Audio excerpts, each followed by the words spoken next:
Salut à tous, est-ce que vous êtes prêts pour découvrir mes lectures du mois de mars 2017? Pendant ce mois, j'ai lu pas mal de choses différentes, il va y avoir du comics, il va y avoir du young adulte, il va aussi y avoir des livres qui sont issus d'univers de jeux vidéo, et ouais, je vous tease, mais aussi du classique et du contemporain. Allez, on y va!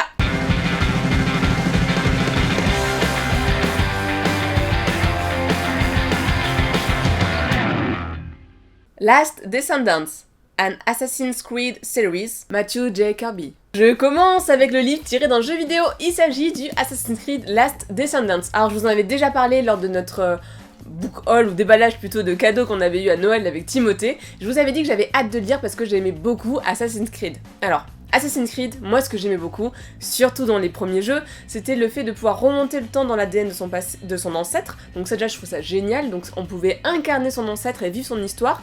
Mais bien sûr, il ne fallait pas trop s'éloigner des choix qu'il avait fait parce que sinon ça ne marchait pas. Et aussi le fait qu'il ne fallait pas trop tuer, enfin il y avait plein de choses que je trouvais absolument géniales, le fait de pouvoir découvrir l'histoire de cette façon, il y avait plein de bonnes idées. Beaucoup de bonnes idées qu'ils ont un peu abandonnées ou mis de côté par la suite, mais bon, ça c'est pas grave, on va même pas en parler. Dans ce livre-là, on va suivre au début, en tout cas, deux adolescents qui vont découvrir l'Animus, donc la machine qui permet d'incarner ses ancêtres comme dans un jeu vidéo. Et ils vont se rendre compte qu'il y a un espèce de complot, ils vont découvrir les Templiers, ils vont découvrir les assassins, pourquoi ils font la guerre, qu'est-ce qu'ils cherchent. En fait, toute la mythologie qui est autour d'Assassin's Creed, ça c'est plutôt bien fait. Même les gens qui ne connaissent pas la licence Assassin's Creed, vous pouvez vous lancer dans ce livre sans a priori, il n'y a aucun souci, tout est très très bien expliqué. Et ce qui est top, c'est qu'on va avoir On va partir dans le passé, comme d'habitude, mais là dans un événement historique qu'on connaît peu ou pas du tout quand on est en France, ce sont les draft riots. Ce sont des émeutes qui ont eu lieu à New York, si je me souviens bien, et qui ont ravagé complètement la ville. Par exemple, il y a eu un orphelinat d'enfants noirs qui a été incendié, enfin beaucoup de morts, beaucoup de tués, ça a été un affrontement civil assez sanglant, et donc après l'avoir lu, moi je suis allée voir un peu si ça avait vraiment existé, et en effet, il y a plein d'événements qui sont racontés qui ont vraiment existé. Ça, c'est le gros point fort du livre pour moi. Au niveau de l'écriture, on est sur quelque chose qui s'adresse plutôt à de la jeunesse, donc c'est aussi lisible, hein, comme d'habitude, pour les plus grands, aucun souci. Après, c'est vrai que on n'est pas dans un style ampoulé, on est sur quelque chose qui va se lire très facilement, très rapidement, donc ça permet de faire une bonne pause entre deux lectures un peu plus difficiles par exemple. Lune noire de John Steinbeck. Là, on est un peu sur un classique de la littérature, un de ces livres, ou en tout cas un de ces auteurs dont on entend beaucoup parler, que je n'avais encore jamais, mais alors jamais lu. Je me suis laissée tenter parce que il faut dire que l'histoire, elle est assez courte. Oui, je sais, généralement je montre pas les livres, je sais pas pourquoi, là aujourd'hui je les ai sous la main, je les montre, c'est comme ça. Et je me suis dit, bah go. En plus, l'histoire, elle avait l'air top. Ça parlait d'un petit village en Scandinavie qui a été envahi par des nazis, et dont le village au final va résister, mais d'une façon assez différente. Ils vont pas prendre les armes, en tout cas pas au début. Ils vont pas faire ouvertement la guerre, c'est plus une espèce de guerre froide, de statu quo qui va se cristalliser dans ce petit village, et c'est absolument génial, c'est absolument topissime. Les personnages sont ultra attachants et vraiment très très bien écrits. Il y a par exemple la figure du maire qui est très particulière et qui...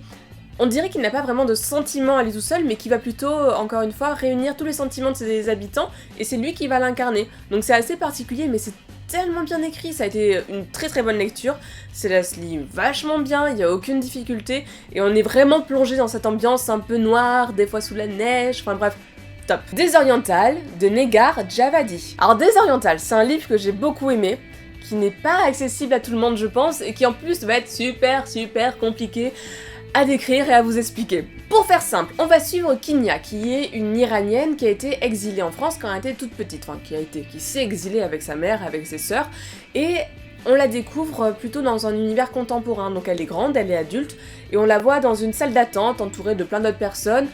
On devine un peu ce qu'elle vient faire, on devine un peu la particularité de sa demande à elle dans cette salle d'attente, mais surtout elle va nous raconter tout son passé. Alors quand je dis qu'il n'est pas facile d'accès, c'est à la fois le contexte historique des conflits qu'il pouvait y avoir en Iran, avec les États-Unis, avec la France, enfin un peu de toutes ces relations. C'était pas si simple que ça à un peu tout remettre là-dedans, parce que surtout qu'on avait qu'un seul son de cloche, nous. On avait ce que nous disaient les journaux français.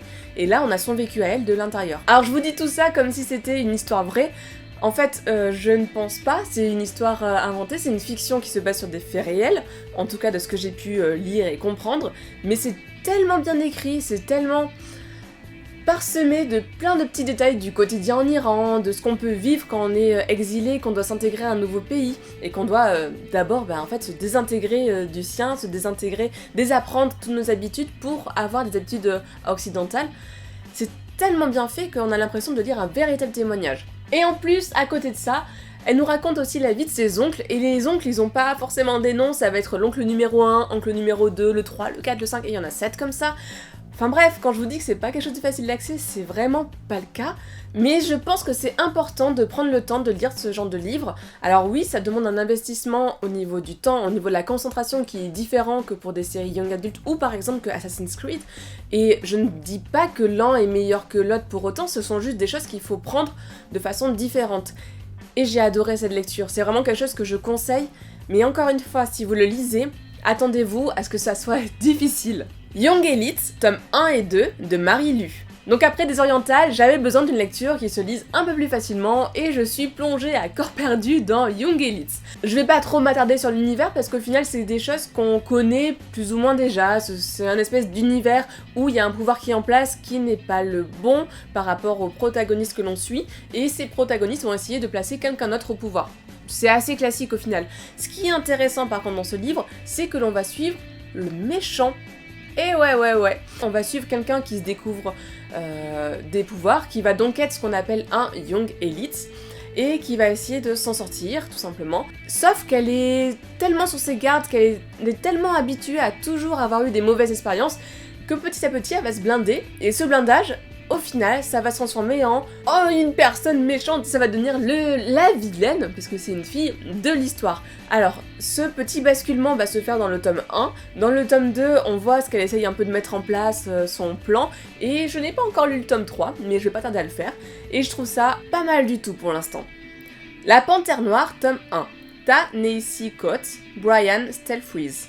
Ouais, je sais, ils ont osé, ils ont traduit le titre et ce n'est plus Black Panther, c'est la Panthère Noire. Est-ce que c'est pas génial ça? Bon, ce comics, je me suis dit que j'allais le lire parce que j'aime bien ce personnage de la Panthère Noire, j'aime bien le fait qu'elle ait un pays à gérer, qui ait toutes ces histoires en fait de pouvoir qui se transmet, de responsabilité qu'on n'a pas forcément demandé et qu'on doit quand même assumer. Je trouvais ça super intéressant et j'avais envie de voir comment il allait le traiter. Il faut savoir que la Panthère Noire, vu qu'il faut dire ça comme ça maintenant, est un peu remise sur le devant de la scène vu qu'elle a son propre film qui arrive dans pas si longtemps que ça. Très curieuse, je me suis dit bah allez, on y va, on va le lire, à mon avis ça peut être très sympa. En fait, j'ai pas aimé, j'ai trouvé les dessins absolument géniaux.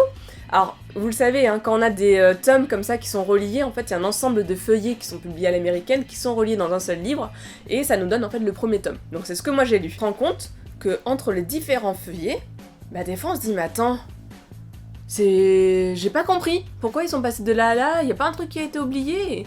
Voilà, en fait il y a plein de moments où je me disais mais je comprends pas ce que je lis, je crois que j'ai loupé des trucs, j'étais un peu perdue, et à la fin j'ai fini, j'ai fait...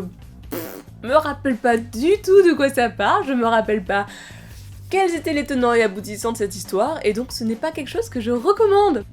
C'est la fin de cette vidéo, pas mal de livres que je vous recommande, bah en fait tous les romans que j'ai lus au final vous pouvez les lire, vous pouvez foncer.